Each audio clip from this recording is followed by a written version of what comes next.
ఈ విషయం చాలా క్రేజీగా ఉంటుంది. ఏంటంటే కొందరు మనుషులు కొన్ని వాయిసెస్ వింటారు వాళ్ళ హెడ్ లో, అది ఎవ్వరికి వినిపించదు, కేవలం వాళ్ళు మాత్రమే వింటారు. సైకాలజీలో దీన్ని ఆడిటరీ హిల్యూజినేషన్ అంటారు. మనం మాట్లాడుకునే ఇన్నర్ థాట్స్ లాగా అవి ఉండవు, ఆ వాయిసెస్ నిజంగా వినిపిస్తాయి. ఎలా అంటే ఎవరో నీతో మాట్లాడుతున్నట్టు, అక్కడ ఎవరు లేకుండా ఉన్నా కానీ నీకు క్లియర్ గా వాళ్ళ మాటలు వినిపిస్తాయి. కొన్ని టైమ్స్ చాలా క్రిటికల్ గా ఉంటాయి, ఇంకా అవి సివియర్ గా మారి వాళ్ళకి కమాండ్స్ కూడా ఇస్తాయి. కానీ ఇలా ఎందుకు జరుగుతుందంటే స్కిజోఫ్రెనియా ఇంకా ఎక్స్ట్రీమ్ స్ట్రెస్ వల్ల.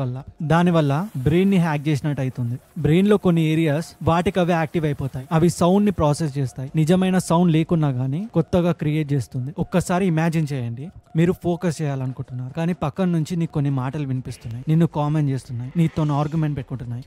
అక్కడ ఎవరు లేరు, మీరు తప్ప. ఇమాజినేషన్ అలా ఉంటే కొందరికి ఇది డైలీ లైఫ్ లో జరుగుతుంది. అదేమి పిచ్చితనం కాదు, అది బ్రెయిన్ స్ట్రగుల్ అవుతుంది. మంచి మెడికేషన్స్ వల్ల ఇంకా సపోర్ట్ వల్ల వాటిని ఓవర్కమ్ చేయొచ్చు.